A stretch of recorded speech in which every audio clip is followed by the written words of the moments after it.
Dans le fond, la révélation de notre autorité en Jésus-Christ devrait nous pousser à l'exercer.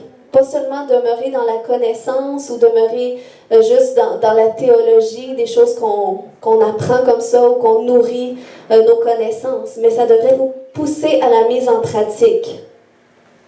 Mais juste avant, pour bien établir la révélation de notre autorité, on va revenir à Adam.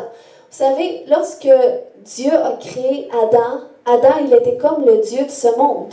Parce que Dieu avait créé Adam à son image. Il l'avait créé à l'image de Dieu, avec le même pouvoir que Dieu avait dans le ciel. Tout ça, il l'avait remis à Adam. Donc, c'est Adam qui gouvernait la terre.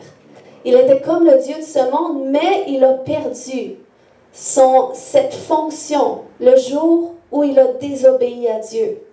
Et c'est à partir de ce moment-là que Satan est devenu le Dieu de ce monde.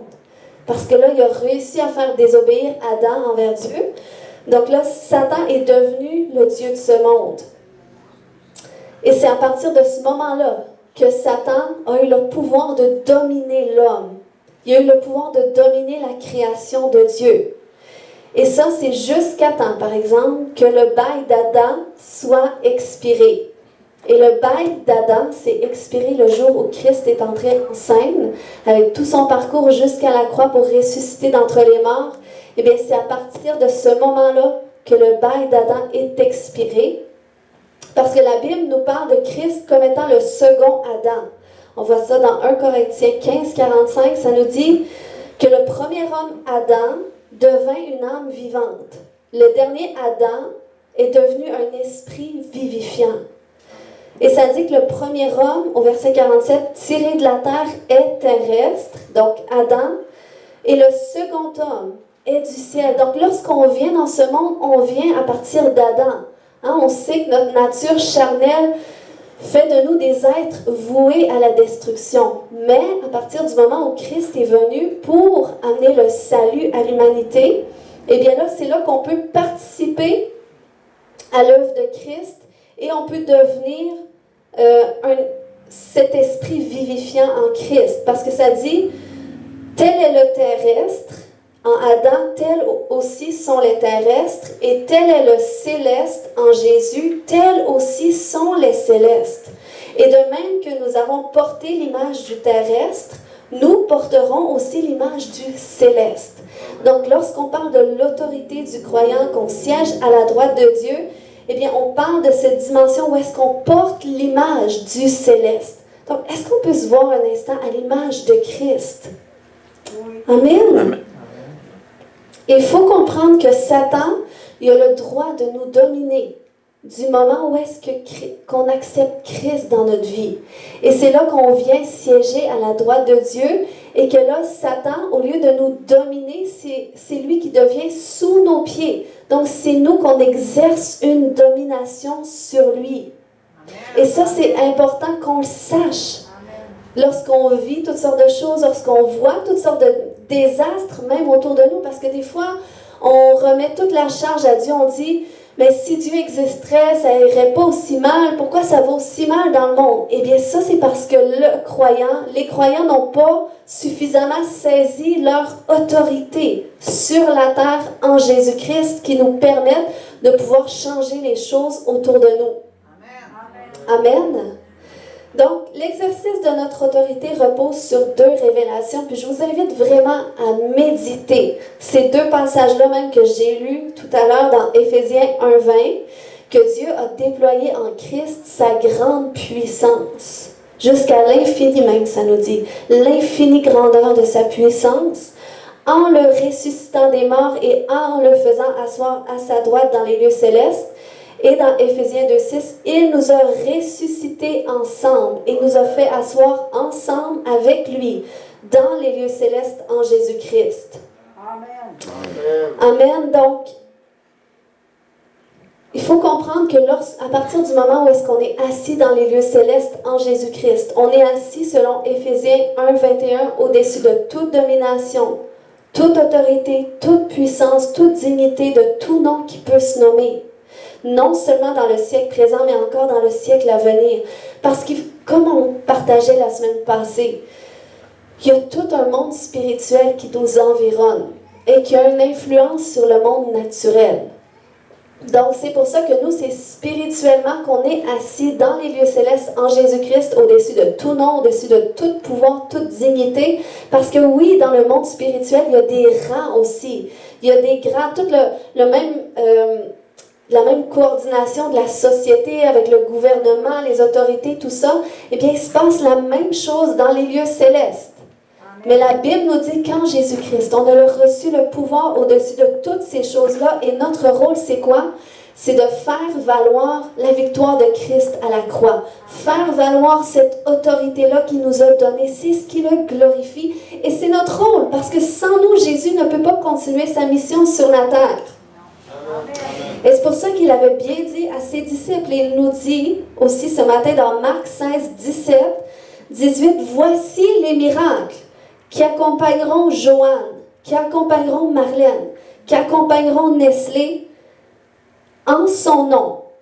Ils chasseront les démons. » Chasser les démons, ça veut dire il a dit en mon nom, vous aurez pleinement autorité sur le diable, pleinement autorité sur la maladie, parce que là il dit ils saisiront des serpents. Qui veut saisir des serpents? Amen. Amen. S'ils boivent quelques breuvages mortels, ça ne leur fera point de mal. S'ils s'empoisonnent, si même on essayait de les empoisonner, si même on essayait d'injecter quelque chose dans leur corps qui les tuerait, ça ne leur ferait point de mal. Ils imposeront les mains aux malades et les malades seront guéris.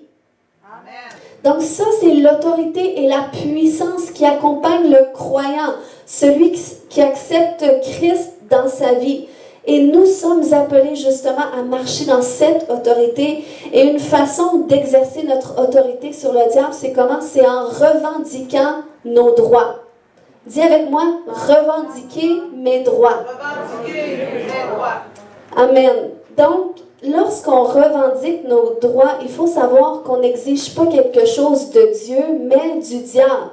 Lorsqu'on prie pour un malade, on exige que ce soit le diable qui lâche cette personne. On exige que cette maladie s'en aille. Donc, c'est pour ça qu'au nom de Jésus, on prie qu'elle soit guérie.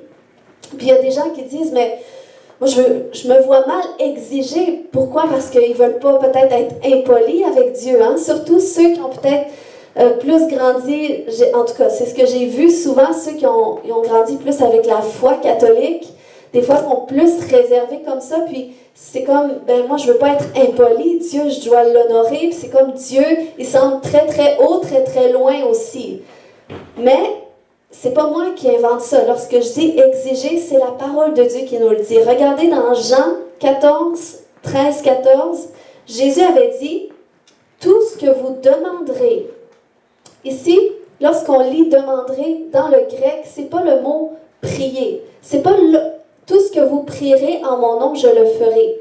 Dans le grec, ça signifie tout ce que vous exigerez en mon nom, je le ferai afin que le Père soit glorifié dans le Fils. Donc, ça glorifie Dieu lorsque tu exiges qu'une situation se passe comme cela.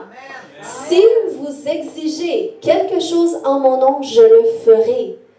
Donc, vous voyez, et ça change toute notre perspective. Oui, on doit continuer de prier, mais on doit comprendre, on doit faire la différence entre la prière et entre la revendication de nos droits, entre l'exigence. Lorsque tu parles à Dieu, par exemple, tu pries, c'est ce qui te permet de communiquer avec Dieu, la prière, lorsque tu parles avec ton Père céleste.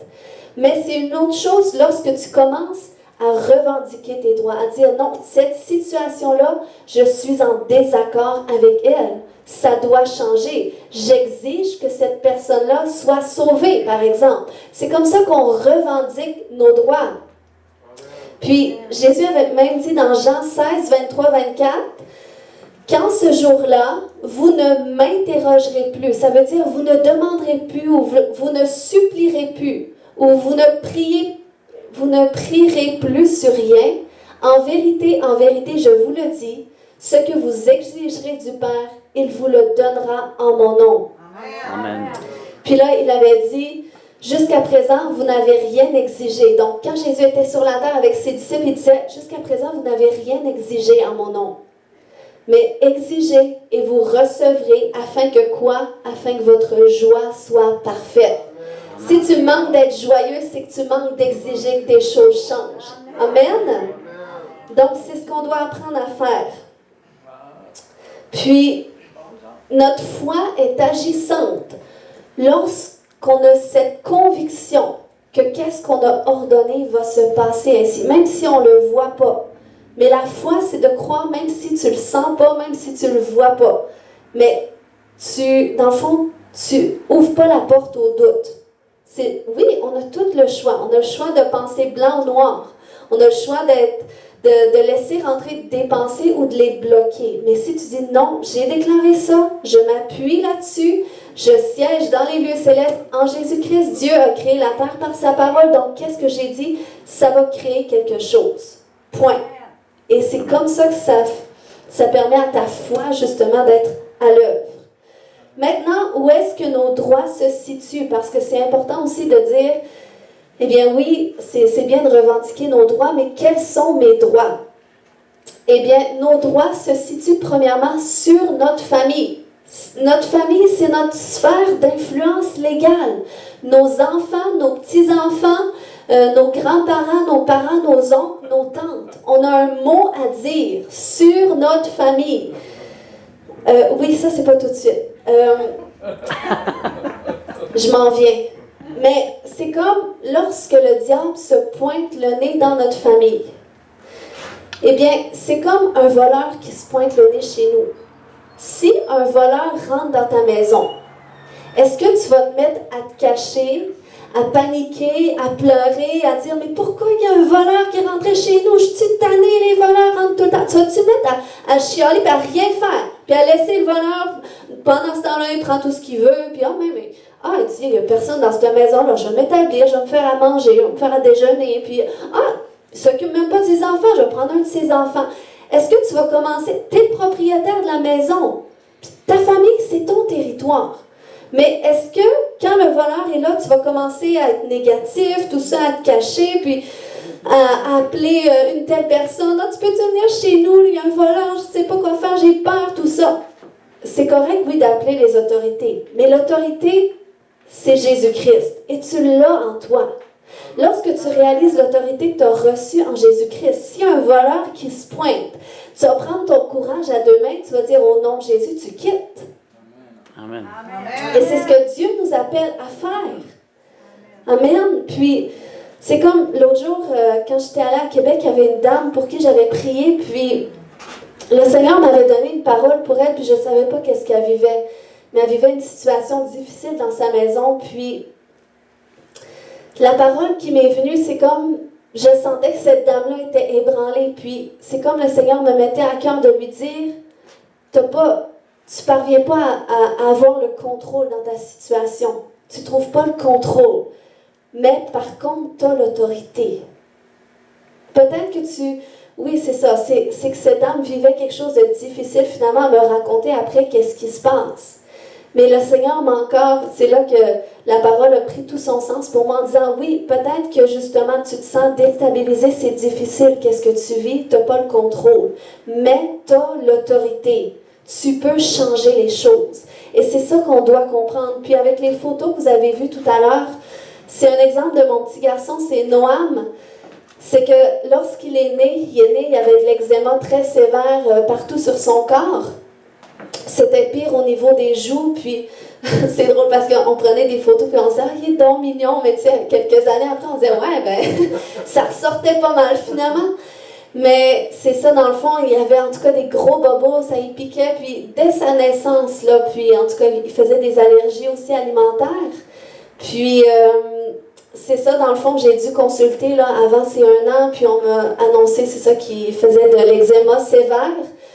Puis on m'a dit qu'il en ferait toute sa vie, puis surtout que le médecin disait que sa fille, elle a aussi commencé, quand un bébé commence à faire de l'eczéma sévère comme ça peut réduire à la longue, au niveau du visage, mais il disait, il risque d'en faire sur les bras, les jambes, puis ça risque de revenir quand même. Ben, lui était convaincu, puis en plus, il me disait qu'il va être asthmatique aussi, parce que ceux qui font de l'eczéma sont tous asthmatiques. Donc, j'étais en désaccord avec ça. Puis là, j'ai commencé à lui mettre de la crème. J'ai essayé tellement de crème, puis j'ai commandé des crèmes aux États-Unis, puis les crèmes les plus chères, puis rien faisait. Puis là, j'avais pas le choix de mettre de la cortisone. Puis Noam, je devais lui faire une fois par mois un traitement à cortisone, une semaine. Puis ça, j'étais en désaccord avec ça parce que je suis quelqu'un qui prône les produits naturels. Puis là, lui mettre des choses que son corps s'habitue, j'étais en désaccord avec ça. Puis là, j'avais pas le choix de lui en mettre parce que ça devenait intense. Fait que là, je lui en mettais pendant une semaine. Puis pendant le reste du mois, je devais lui mettre une crème tellement forte que je devais me mettre des gants pour lui mettre parce qu'elle me donnait des infections sur les doigts. En tout cas, toute qu'une affaire. Mais là, à un moment donné, j'ai pas arrêté de prier, puis de déclarer, puis j'ai prié de toutes sortes de façons pour sa guérison. Je voyais pas de résultat, mais j'ai continué de déclarer. Puis le dernier traitement que je lui ai fait, c'est à ses 2 ans et demi. Puis à toutes les fois que je lui faisais un traitement, je déclarais que c'était le dernier traitement que je faisais. Puis finalement, ce que je demandais à Dieu, c'était parce que j'avais une crème que j'ai à la maison, que c'est la crème la plus naturelle que j'ai, puis je peux rajouter des huiles essentielles, puis ça faisait rien. Mais je disais, Seigneur, que cette crème-là fonctionne simplement, une crème ordinaire. Fait que finalement, c'est à ces 2 ans et demi, au printemps, que j'ai fait son dernier traitement. Et après ça, ça n'est plus jamais réapparu à aucun endroit sur son corps. Jamais, jamais. Aujourd'hui, il y a 5 ans, il est complètement guéri de l'eczéma. Jamais une tache d'eczéma n'est réapparue sur son corps. Puis là, c'est lui aujourd'hui. Puis là, il y avait peut-être environ 3 ans et demi. Aucun eczéma. 3 ans et demi encore. Ça, c'est l'année passée. Aucun eczéma. Le Seigneur l'a complètement guéri. Et ça, c'est une parole pour quelqu'un aujourd'hui qui fait de l'eczéma. Dans le nom de Jésus, l'eczéma que tu fais sèche maintenant. J'ordonne que tu sois complètement guéri. Amen. Donc, Dieu guérit ça. C'était un témoignage de comment est-ce qu'on doit. C'est notre travail de revendiquer nos droits. C'est sûr que quand il est né, j'étais frustrée un peu parce que je disais, Seigneur, moi, c'est dans ma lignée. Bon, en tout cas, moi, je fais pas d'eczéma. J'étais en santé. Et là, de voir mon enfant qui a des problèmes de santé, ça, j'étais fâchée de ça, mais j'ai continué de persévérer. Puis, il va arriver d'autres choses comme ça qui vont nous déranger. Mais le Seigneur veut qu'on revendique nos droits, qu'on exerce notre foi, puis le Seigneur va agir. Amen. Puis, c'est drôle aussi, même en tant que famille, on est une famille très proche, puis c'est comme quand tu prends conscience que ta famille, c'est ta sphère d'influence, le Seigneur va commencer à te parler pour ta famille. Moi, je sais que des fois, c'est arrivé des moments où est-ce que tout d'un coup, je me sentais angoissée, puis je ne suis pas quelqu'un qui est angoissé naturellement. Fait qu'il y a des moments que je savais que, oups, il se passe quelque chose dans ma famille. Donc, je me mettais à prier en langue, puis à un moment donné, là, j'appelais ma mère, puis il se passe-tu quelque chose? Puis, il se passait quelque chose. Puis, le Seigneur, quand tu prends conscience de ça, écoute, ma famille, c'est ma sphère d'influence. Il ne peut rien se passer dans ma famille si moi, je ne suis pas d'accord avec ça. Puis, s'il se passe de quoi, ben, au nom de Jésus, ça va sortir. Puis, lorsque tu prends ça à cœur, le Seigneur va te parler pour ta famille. Amen. Puis, il va changer les choses. Puis, c'est ça, un autre témoignage peut-être par rapport à mon frère Nathaël, comme il avait parlé un petit peu la semaine passée, dans sa situation, en tout cas, peut-être tu vas pouvoir venir le raconter, de quelle façon qu'on a prié pour toi. Mais c'est ça, tu es en face d'une situation, tu veux peut-être venir devant, puis je vais te dire quoi dire. je vais te souffler les mots, tu répéteras. Mais non, juste pour dire... non, c'est que dans le fond, il était pour retourner, en tout cas avec tout son passé, puis tout ça. Avec le système de justice de ce monde, il devait retourner en prison. C'était juste qu'il le fasse parce qu'il avait commis les fautes pour ça. Mais on a pris notre autorité, on a dit, écoute, il s'est converti, il a donné sa vie à Jésus. Puis là, il était comme dans une période avant le jugement, puis on s'est mis à établir qu'est-ce que la parole de Dieu dit pour lui. Puis il était coupable, là. On n'était pas en train de dire qu'il n'avait pas rien fait de mal, il était coupable. Mais tu peux-tu juste dire qu'est-ce qui s'est passé, que tu étais pour avoir de temps de prison, puis... En fait, de mon côté, c'est bien... j'étais jeune chrétien, converti, zéro connaissance au minimum. T'sais. La seule connaissance que j'avais, c'est que j'avais reçu Jésus. C'était la seule chose qui était importante. Mais j'étais en processus judiciaire. Donc, 5e arrestation pour trafic de stupéfiants. J'avais déjà eu 3 ans à la dernière. Donc, j'étais en prévision d'obtenir 6 ans. Puis, dans le fond, en fait, j'étais coupable. Donc, physiquement, je connais les processus judiciaires. Donc, j'étais un peu démotivé face à ça. Genre, je savais qu'il fallait que je paye pour mes erreurs. Ma soeur disait que je n'irais pas en prison. Ma famille disait que je n'aurais pas en prison. Ouais, en tout cas. J'ai accepté Jésus, mais je ne connais pas sa parole, en fait. Moi, je ne peux pas m'appuyer sur sa parole, je ne la connais pas. Je ne connais pas les promesses de Dieu, je ne connais pas. Mais ma famille, en fait, eux, se sont positionnés pour croire, parce qu'ils savaient sur quoi s'appuyer, en fait. Ils savaient quoi exercer. Mais dans le fond, fait que moi, dans le fond, je devais, en tout cas, développer ma foi, de dire oui, OK, jusqu'au jour du jugement où ce que maintenant, on devait finalement dire à l'avocat comment qu'on s'enligne, puis que, processus, on a dit, laisse-nous parler, en fait.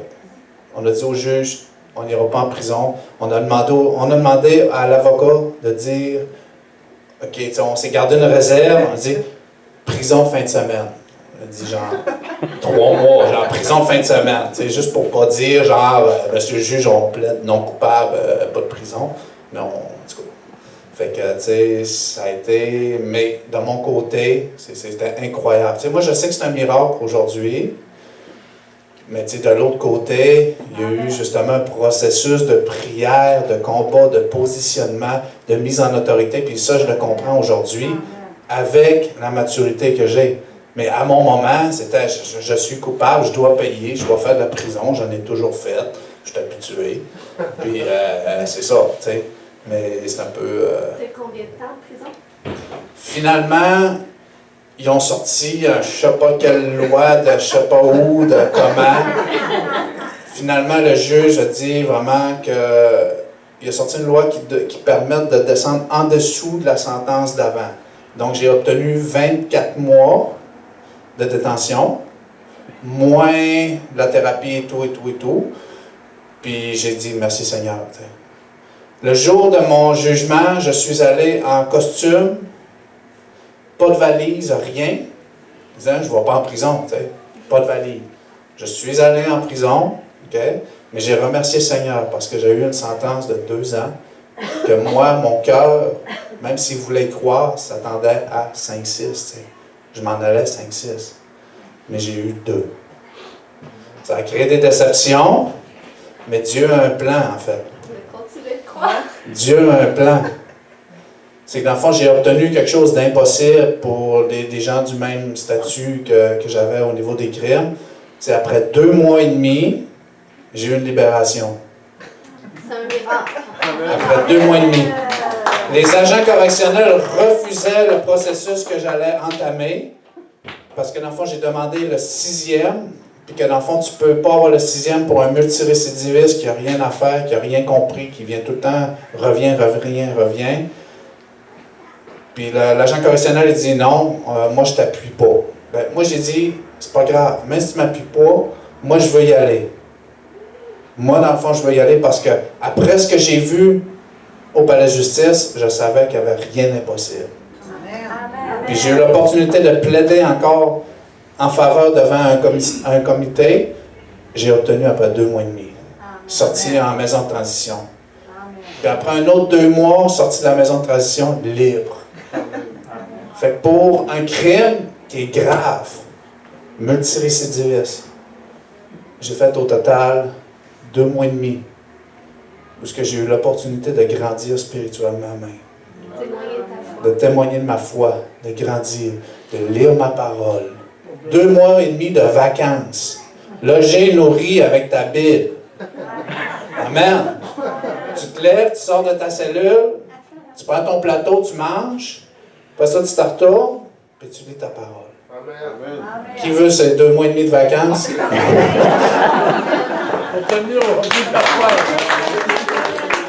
Donc, vous voyez, ça fonctionne. Lorsque tu te positionnes pour revendiquer tes droits, tu sors les versets de la parole de Dieu qui appuient. Parce que Jésus, c'est la parole faite chair et c'est en lui qu'on a l'autorité.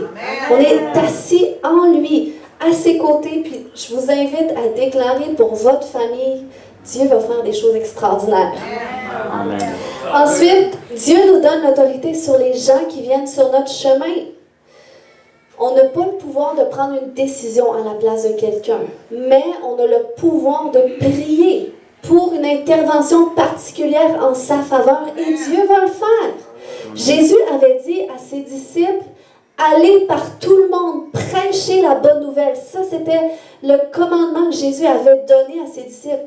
Est-ce qu'il leur a dit, prêcher, mais demandez avant l'opinion des gens, ou demandez si les gens, ça leur tente de vous entendre parler? Non, parce qu'il leur a donné l'autorité. Ça veut dire qu'il y avait aussi l'autorité qui venait pour que les gens soient soumis, soient entendent qu'est-ce qu'il y avait à dire, soient touchés, parce que il n'y a jamais, à quelque part dans les Écritures, que les apôtres ont témoigné de Jésus, ont témoigné de leur foi sans qu'il se produise des miracles.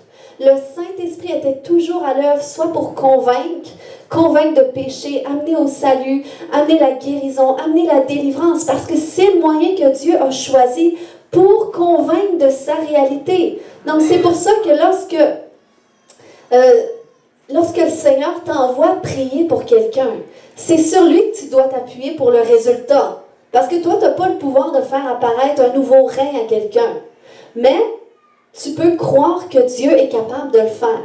Tu peux croire au Dieu de l'impossible, de dire, écoute, moi je sais que si je le déclare de ma bouche, eh bien il va se produire quelque chose. Parce que Jésus a dit que si j'exige quelque chose en son nom, il va me l'accorder. Amen. Donc c'est à moi de mettre ça en pratique. C'est à moi de l'exercer. On a un pouvoir, notre mot à dire sur la maladie, sur la mort. Donc c'est pour ça qu'on doit témoigner. Et je crois que le Seigneur a agi pour Nathalie non seulement grâce à nos prières, mais aussi beaucoup grâce au témoignage qu'il a fait à la cour. Même son avocat, ça faisait, je ne sais pas, 1 mois ou quelques semaines qu'il n'avait pas vu, puis il me dit, on dirait que tu as changé encore, je te regarde, puis tu n'es pas pareil. Puis, il a témoigné en cours, il a témoigné de sa foi. Amen. Donc, lorsque tu témoignes, il y a une puissance qui est relâchée. Et je crois que le Seigneur nous emmène dans cette saison où est-ce que là, on doit sortir, aller faire des nations, des disciples, qu'on doit juste témoigner de notre expérience avec Dieu et s'attendre que Dieu va agir aussi. Amen. Amen, parce qu'on sert un Dieu de miracle, un Dieu qui est puissant, un Dieu qui veut agir, un Dieu qui veut prouver sa présence et sa puissance. Amen. Puis, c'est pour ça qu'on doit changer aussi notre façon de prier. Tu sais, lorsque tu prends ton temps de prière avec Dieu à tous les jours, que tu dis à Dieu combien tu l'aimes, combien tu es reconnaissant, puis combien tu désires sa présence, ça c'est correct, ça c'est prier. Mais quand tu pries pour des besoins, que ce soit tes besoins ou les besoins des gens, puis tu sens qu'il y a un combat, c'est là que tu dois exiger. Parce que tu ne peux pas dire « Seigneur, guéris-le ». Tu sais, il te dit « Toi, impose les mains aux malades afin qu'ils soient guéris ». Donc, on ne peut pas dire « Jésus, impose ses mains, guéris-le ». On doit dire « Dans le nom de Jésus, sois guéri ». On doit y aller comme ça, comme Jésus a fait et comme les apôtres ont fait. Parce que moi, je sais que souvent, longtemps, dans notre église, par exemple, on a été dans d'autres bâtiments avant d'être ici, puis ceux qui sont avec nous depuis le début pourront témoigner que la croissance a été très lente de notre église parce qu'il y a une raison aussi, c'est que la façon qu'on priait aux gens, c'était pas nécessairement toujours adéquat. Oui, on priait par la foi avec notre niveau de connaissance, mais je peux vous dire que des gens qu'on a prié sans arrêt, Seigneur, guéris-la de son cancer, guéris-la de son anxiété. Puis on priait de cette façon-là, mais il ne se passait rien, parce que c'était à nous d'exiger. Cancer, dans le nom de Jésus, tu quittes. Esprit d'infirmité, tu quittes. Puis à partir du moment où est-ce qu'on a commencé à adresser les choses telles qu'elles étaient, c'est là qu'on a vu des résultats. Sinon, les gens, c'est sûr qu'un nouveau croyant qui vient au Seigneur, qui demeure toujours anxieux, ça se peut qu'il lâche à un moment donné le Seigneur parce qu'il va dire, écoute, Dieu agit pas, on a prié combien de fois, il ne s'est rien passé. Mais il faut que tu comprennes qu'il y a une dimension spirituelle qui parfois doit être adressée telle qu'elle est. Jésus nous donne pleinement l'autorité sur les démons, puis souvent, c'est des esprits qui se cachent derrière les problèmes. Donc, il ne faut pas avoir peur de dire, esprit de pauvreté, dans le nom de Jésus, tu sors de ma maison. Amen. On doit prendre cette autorité. Il y en a qui disent, ouais, mais je ne suis pas à l'aise de dire esprit. Oui, mais il faut que tu comprennes que Dieu t'a donné l'autorité. Et c'est toi qui dois le faire. Jésus ne peut pas le faire pour toi. Il peut pas, lui, il veut chasser cet esprit-là qui te tourmente. Mais c'est à toi de prendre autorité contre lui. Amen. Parce que des fois, il y en a qui disent, ben, si je dis esprit, va-t'en, mais il revient contre moi, ou il me fait peur la nuit, ou... Non, il faut que tu réalises que tu as pleinement l'autorité au nom de Jésus. Au nom de Jésus, tu es sous mes pieds. Amen. Amen. Puis adressons les choses telles qu'elles le sont. C'est comme, je sais, mon frère m'a témoigné, Samuel, récemment. Il y a un couple d'amis qui était venu ici à Pâques, puis je savais que c'était un couple sans enfants. Puis le Seigneur m'avait mis à cœur de prier pour eux, puis on a prié, on leur a imposé les mains. Puis là, cette fois, j'adresse tout ce que je dois adresser, je prends plus de chance. Puis le Seigneur a agi puissamment. Finalement, la maman est tombée enceinte. Ça faisait 6 ans qu'il s'essayait. 6 ans sans enfant. Et c'est un miracle. Amen. C'est le Dieu qu'on sert. Donc, lorsqu'on adresse les choses, on commande aux esprits de quitter, puis ensuite, on ordonne à la guérison de venir. On ordonne à la liberté, à la paix de venir. Amen. Ensuite, Dieu nous donne, nous avons nos droits aussi sur les lieux et les territoires. Comme la Bible dit dans Josué 1:3, « Tout lieu que foulera la plante de ton pied, Mona, je te le donne. » Amen. Donc, partout où est-ce qu'on va, il faut arrêter de fuir les endroits, de dire, écoute, quand je vais là, je suis tourmenté. Non, c'est le diable qui est tourmenté quand tu es là. Donc, il faut que tu réalises qu'il est sous tes pieds, il est ligoté, puis il ne peut pas rien faire. Amen. Amen. Puis, la Bible dit aussi dans Deutéronome 28:1, que si tu obéis à la voix de l'Éternel, ton Dieu, en observant et en mettant en pratique tous ses commandements qu'il te prescrit, l'Éternel, ton Dieu, te donnera la supériorité sur ton voisinage, sur toutes les nations de la terre. Et ça, j'aimerais encourager mes amis qui ont des origines qui viennent de d'autres pays. Ça veut dire que même si vous êtes au Canada, vous avez votre mot à dire sur qu'est-ce qui se passe dans votre pays. Amen. Puis je vous encourage. C'est excitant. Le Seigneur vous donne non seulement l'autorité ici, parce que là, vous êtes au Canada, au Québec, mais il vous donne l'autorité aussi dans votre pays. Donc, je vous invite à l'exercer lorsque vous entendez parler des bruits de guerre, des choses difficiles. Vous pouvez dire au nom de Jésus, j'ordonne que ça cesse. Vous avez même un mot à dire sur l'élection du gouvernement. Donc, je vous invite à le mettre en pratique. Il n'y a pas de distance dans l'esprit. C'est comme si on prend l'exemple avec les feux. On a l'autorité d'ordonner que les feux s'éteignent au nom de Jésus, que la propagation cesse. Et là, on ordonne qu'une pluie divine, peu importe les mots que tu donnes, les mots, ça vient avec le temps. À force d'exiger des choses, il y a un vocabulaire qui va se placer aussi, puis hop, tu vas sortir des mots que tu vas dire, je ne connaissais même pas ce mot-là. Mais c'est le Saint-Esprit qu'à un moment donné, il va t'inspirer des prières. Amen. Amen. C'est important de le faire. C'est comme, à un moment donné, l'été passé, l'année passée, les autres années, il y avait toujours des accidents qui se produisaient sur la 169 dans le coin de chez Shell. Puis, c'était vraiment comme, c'était intense. Je pense que c'est l'année passée qu'il y a eu 3-4 accidents, des morts, puis c'était des choses super graves. Puis, à un moment donné, j'ai pris l'église, un petit groupe de l'église, j'ai dit, là, il faut qu'on prenne autorité contre ça. Parce que oui, il y a des accidents physiques, mais spirituellement, il y a un esprit de mort qui est là, sur cette rue-là, qui veut faire mourir des gens. Et on doit s'opposer à ça. Donc, on s'est mis à prier. On a même fait un acte prophétique. On est allé, je pense que c'est du sel qu'on a pris, selon les Écritures, là, c'est pas de la sorcellerie, des formules qu'on a pris, mais on s'est basé sur des versets de la parole de Dieu, on a fait une symbolique. Et symboliquement, on est allé faire cet acte prophétique pour reprendre possession de ce lieu, pour briser toutes les autels sataniques, démoniaques qui ont pu être érigés, parce qu'il y a de la sorcellerie qui se font. On ne le réalise pas, mais tous ceux qui ont le petit bureau de médium, qui ont de l'air bien gentils, là, ils invoquent toutes sortes d'esprits. Donc, on doit, nous, Église de Jésus-Christ, prendre autorité contre ça. Si dans votre quartier, il se passe toujours des choses, les polices arrivent toujours, puis il y a une famille, il se passe des choses graves. Vous devez prendre autorité contre ça, dire c'est assez. Au nom de Jésus, j'ordonne à tous les esprits démoniaques qui attaquent cette famille de partir maintenant. Dans le nom de Jésus, je brise la puissance du diable qui tient cette famille. J'exige leur délivrance. Donc, on doit comme ça prendre autorité, aller se fier à la parole de Dieu.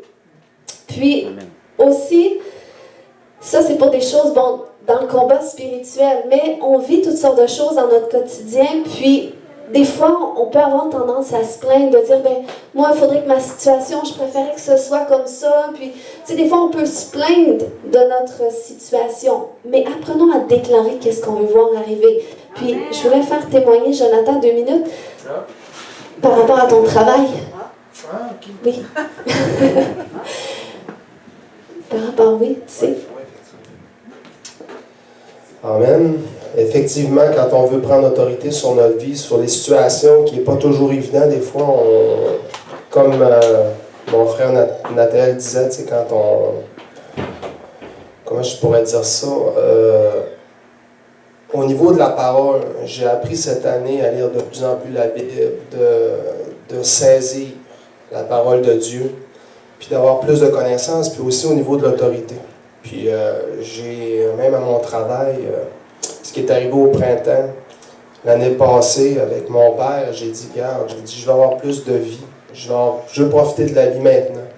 Puis, vous savez, Rio Tinto, c'est quand même une grosse entreprise, tu peux rien changer. Il y a un cadre, c'est fait comme ça, on peut pas changer vraiment les situations. Puis au printemps, j'ai pris la peine de rencontrer mon supérieur pour lui dire que moi, les vendredis, ça serait important que je les aide. Mais il dit, c'est impossible avec Rio Tinto, tu sais, c'est ça. Puis, tu sais, ton travail, c'est 5 jours par semaine. Puis, ben moi, j'y crois. J'ai dit, je vais le faire. J'ai dit, car je te fais la demande. J'ai dit, je me donne un an et demi, 2 ans, mais c'est sûr que rendu l'année prochaine, en 2024, dans les débuts, je me regarde vers autre chose. Que ce soit dans Rio Tinto, parce qu'il y a énergie électrique, c'est 4 jours par semaine. En tout cas, il y a des places. Mais il dit, garde, il dit, écris-les dans ton... il y a une place où ce que tu peux faire des demandes, puis il y a certaines personnes qui ont le droit, puis qui regardent, puis ils prennent ça en considération. Fait que j'ai dit clairement ma demande de ce que moi j'exigeais, puis que pour ma vie, ma famille, puis avoir plus de temps aussi pour l'Église, parce que de plus en plus ça grandit aussi. Puis j'ai fait ma demande, j'ai dit, garde, j'ai dit, j'aimerais ça, tu sais, mes vendredis, j'ai expliqué pourquoi, tout ça. Puis, voilà 2 semaines, l'entreprise a fait une nouvelle pour l'été. Ils nous ont demandé, donc ça a été bon. Ils nous donnent pour les cadres un vendredi sur 2 de vacances en même. Puis j'ai rencontré le supérieur de mon supérieur. Il est venu par hasard dans mon bureau. Puis j'en ai parlé parce que lui était un petit peu froid là, au niveau de ça. Puis quand il est sorti de là, il était comme ouvert. T'sais, il était vraiment fermé, il était comme ouvert. Il comprenait nos demandes. Puis, amen, en tout cas, gloire à Dieu parce que c'est vraiment quelque chose d'impossible qui est arrivé. Puis ça n'est pas arrivé juste dans ma situation. Le fait que j'avais la foi, puis que j'avais l'autorité, les gens l'ont vu. Il y a des gens qui observent. Puis ils savent que, même de ça, j'ai dit clairement que mon dimanche, il est pris pour l'Église. C'est du temps que je donne pour le Seigneur. Puis j'avais juste une journée le samedi. Puis je me suis dit, j'ai dit, pour moi, mes fonctions changent, puis ma situation change. Puis pour moi, le vendredi, j'en ai témoigné en fait. Puis j'en parle, je me gêne pas de dire que, tu sais, je m'occupe d'une église, que j'ai l'église à cœur, que ma femme est pasteur. Puis le fait qu'on donne l'autorité, puis qu'on le...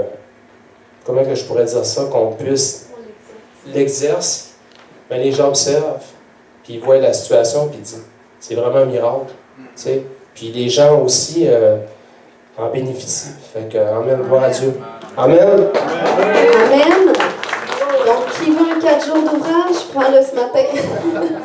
Amen. Mais c'est juste pour vous montrer comment est-ce que le Seigneur, c'est vrai, nous donne l'autorité de changer les circonstances pour améliorer notre condition de vie. Amen. Bon, maintenant, le rôle de la foi dans l'exercice de notre autorité. Donc, c'est ça. Une façon courante que le diable prend pour nous piéger, c'est par l'incrédulité. Hein, c'est à travers les doutes ou les raisonnements. C'est de dire, puis tu sais, même Jonathan, je m'en souviens, même son supérieur disait, ben non, Rio Tinto, ils ne peuvent pas faire ça. Puis lui, il s'est tenu quand même. Il a dit, écoute, moi, c'est ça que je veux, puis that's it. Puis le Seigneur a ouvert une porte. Donc le Seigneur, il honore lorsqu'on s'appuie là-dessus.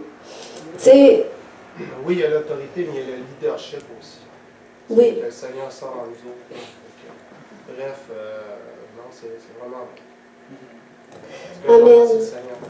Puis c'est vrai que le Seigneur s'en sert aussi pour faire un témoignage. Puis Jonathan a un très bon témoignage en son travail. C'est quelqu'un qui reflète l'excellence. Fait que c'est sûr que le Seigneur aime ça. Tu sais, si en plus tu donnes un bon témoignage de ta vie, puis à un moment donné, tu prends position pour justement établir quelque chose, ben, le Seigneur va aimer ça, mettre les projecteurs sur toi, parce que ta vie le glorifie. Amen. Puis, c'est ça, dans le fond, comme je disais tout à l'heure, c'est quand tu exiges quelque chose, quand tu prends autorité, tu n'ouvres pas la porte au raisonnement, au doute, aux remises en question, comment ça va se faire.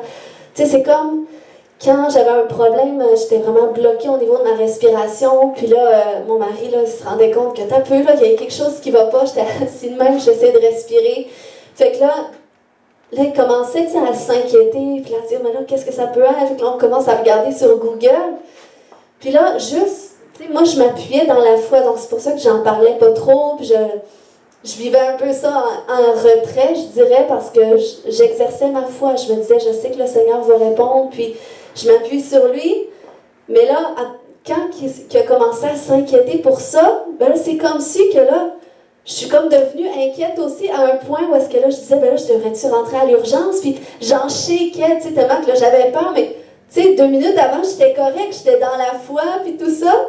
Mais là, quand tu laisses rentrer les inquiétudes, c'est pas long que là, les pensées, l'anxiété, puis là, tu t'imagines le pire, puis c'est ça que le diable veut faire. Amen. Même avec nos familles, quand on ne voit pas tout de suite le Seigneur à l'œuvre. Mais on ne doit pas démordre. Hein? On doit être comme des pitbulls. Hein? Je pense que c'est l'apôtre Jean qui disait qu'on doit avoir une foi de pitbull. Ouais, c'est ça.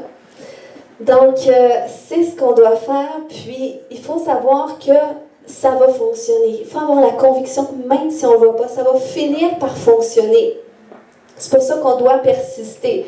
Parce que oui, la Bible dit que notre adversaire, le diable, rôde comme un lion rugissant.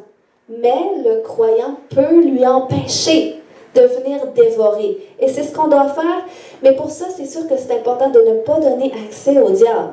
Hein? Comme l'apôtre Paul avait dit, dans Éphésiens 4, 27, ne donnez pas accès au diable. C'est sûr que si tu fais quelque chose, que tu as cette conviction interne que tu ne fais pas qu'est-ce que tu devrais faire, que ce soit un péché, que ce soit n'importe quoi, on le sait parce que le Saint-Esprit met la conviction dans notre cœur. Et bien là, c'est sûr que tu vas avoir du mal à exercer ton autorité sur le diable. Donc, c'est pour ça que tu dois rechercher la grâce de Dieu, la faveur de Dieu. Tu dois rechercher la grâce de Dieu à travers l'humilité de dire, écoute, c'est vrai qu'on n'est pas parfait, on est tous humains, on peut tous tomber, on peut tous faire la mauvaise chose. Mais on doit apprendre à le reconnaître rapidement, se repentir rapidement, rechercher la grâce de Dieu pour que Dieu nous change. Et là, ça nous solidifie aussi. On a plus d'assurance devant l'ennemi. On peut exercer notre autorité et voir les résultats. Amen. Maintenant, l'exercice de notre autorité nous fait grandir. Moi, je sais qu'en tant que pasteur, à travers les années, On a quand même vu beaucoup de gens venir dans notre église, venir repartir, mais je sais que pour les personnes, peut-être que ça a été plus long à grandir spirituellement, ça a été davantage les personnes qui n'apprenaient pas à mettre en pratique leur autorité. Donc c'est pour ça que c'est bien de compter sur les prières des frères et sœurs. Même la Bible nous dit de le faire. Mais tu ne dois pas toujours avoir besoin de quelqu'un. Surtout si c'est une requête de prière que ça fait des milliers de fois que tu amènes pour un membre de ta famille, ta grand-tante. Le Seigneur te donne l'autorité à toi de l'exercer au sein de ta famille. Donc tu dois la mettre en pratique. C'est correct d'amener le cas en prière. Mais on doit apprendre aussi à mener nos combats, puis à ce que Dieu soit la première personne vers qui on se tourne aussi. Hein, si à toutes les fois que tu vis un problème, tu dois appeler telle personne, ben, c'est qui exerce le plus d'autorité dans ta vie? Est-ce que c'est Dieu ou c'est cette personne? Donc c'est pour ça qu'on doit toujours revenir à Dieu, se confier en lui, puis là on peut aller chercher du soutien chez les frères et les sœurs. Amen. Amen. Mais l'exercice de notre foi nous aide à grandir, puis tu sais, c'est comme, on avait fait l'évangélisation la semaine passée, puis on était en équipe, j'étais avec Sarah, puis une autre personne, puis on était surpris parce que le jeune homme qui était avec nous, il était super en feu pour Dieu, puis il avait hâte de témoigner, puis tout ça, puis tu sais, on le connaissait pas, puis on commence, on lui demande, mais ça fait combien de temps que tu connais le Seigneur? Il dit, ça fait 2 mois. Il dit... Moi, il avait connu le Seigneur dans un salon ésotérique, il a reçu de la prière, il a été guéri, il a expérimenté une guérison, et là, tout de suite, il a dit « Wow, moi, je veux connaître ce Jésus-là ». Puis, tout de suite, il a commencé à témoigner. Donc, à peine aucune connaissance comme Nathaël, puis super jeune dans la foi encore. Je veux dire, plein de choses qui ne sont pas encore... tu sais, je veux dire, plein de choses encore à transformer dans son cheminement avec Dieu. Mais comment est-ce que Dieu passait par lui? Les gens, tout ce qui témoignait, on était avec lui, c'était lui qui allait voir les gens tout le temps en premier, puis il priait pour les gens étaient touchés, tout ça. Donc, c'est pas notre degré de connaissance, de maturité, ou... Tu sais, le Seigneur veut pas que tu sois parfait. Mais le Seigneur, c'est parce que ça glorifie lorsque tu mets en pratique. Qu'est-ce que tu reçois de lui? Tu sais, c'est comme si tu reçois une guérison à l'église. Le Seigneur se glorifie lorsque tu vas le témoigner partout. Tu dis, écoute, moi, Jésus m'a guéri. Puis là, tu vas prier même pour la personne. Tu dis, écoute, si Jésus l'a fait pour moi, ben, il peut le faire pour toi. Puis tu n'as pas besoin de te poser plus de questions. Le reste, ça appartient à Dieu. C'est Dieu qui va te faire croître. Mais tu ne dois pas attendre. Donc, cessons d'attendre. Et je pense que ça, c'est un des problèmes de l'Église, que des fois, on essaie peut-être trop de mettre les gens dans des cadres dans l'Église, de dire, écoute, il faut que vous atteigniez ce niveau-là, puis ça les restreint à partager l'Évangile, à témoigner, à exercer ce qu'ils ont expérimenté avec Dieu, à le propager autour d'eux, puis moi, je veux vous encourager à faire ça. Continuez, que rien ne vous arrête. Votre cheminement personnel, votre processus, qu'est-ce que vous devez changer, c'est entre vous et Dieu. Amen. Votre travail premier, c'est aller témoigner de qu'est-ce que vous avez vu, qu'est-ce que vous avez entendu. Le Seigneur, ça glorifie, et ça, je peux vous dire que ça active une transformation qui est rapide, qui est radicale. Je peux dire, oui, radicale, parce que le Seigneur, tu t'expérimentes le Seigneur qui passe par toi pour toucher des gens. Donc, ça te touche autant que ça touche des gens, sinon plus. Et ça active ta transformation parce que là, tu dis, wow, mais je veux être encore plus. Je veux vivre encore plus. Je veux connaître plus pour pouvoir partager plus. Donc, c'est ça qu'on doit faire. Amen? Amen. Je vous encourage à témoigner en sortant. Amen. Puis, 5e, qu'est-ce que je veux partager? Je ne sais pas si c'est 5e, mais on va dire 5 ce matin. C'est qu'on doit apprendre justement à s'habituer de régner comme des rois avec Christ. Hein? Si on règne, la Bible dit dans Romains 5, 17, si par l'offense d'un seul, Adam, la mort a régné par lui seul, à plus forte raison, ceux qui reçoivent l'abondance de la grâce, Hélène, et le don de la justice régneront-ils dans la vie? Par Jésus-Christ lui seul. Nous sommes appelés à régner dans la vie, pas quand on va être mort. Oui, on va régner encore avec Christ, mais dans la vie ici-bas, on est appelés à régner comme des rois, comme des gouvernements. Donc, c'est pour ça qu'on doit On ne doit pas se voir inférieur à qu'est-ce que Dieu nous voit. Amen. Puis on n'est pas né pour un petit pain. Amen. Donc on doit toujours espérer le plus, voir le plus, aspirer au plus. On a le Dieu du plus, plus, plus. Amen. Donc, il faut qu'on s'accroche à ça. Le Seigneur veut que tu sois prospère, en santé. Il veut que tu aies le succès. Et c'est ce qu'il veut aussi pour tous les gens autour de toi. Même si toi, tu dis, ils vivent dans le péché, il y a ci, il y a ça. Non, le Seigneur veut le succès, veut les guérir, veut les délivrer. Et le reste, ça appartient à Dieu. Amen. Donc, recherchons ça. Puis, régner, c'est aussi de régner par notre témoignage. Tout ce que tu fais, tu le fais pour la gloire de Dieu.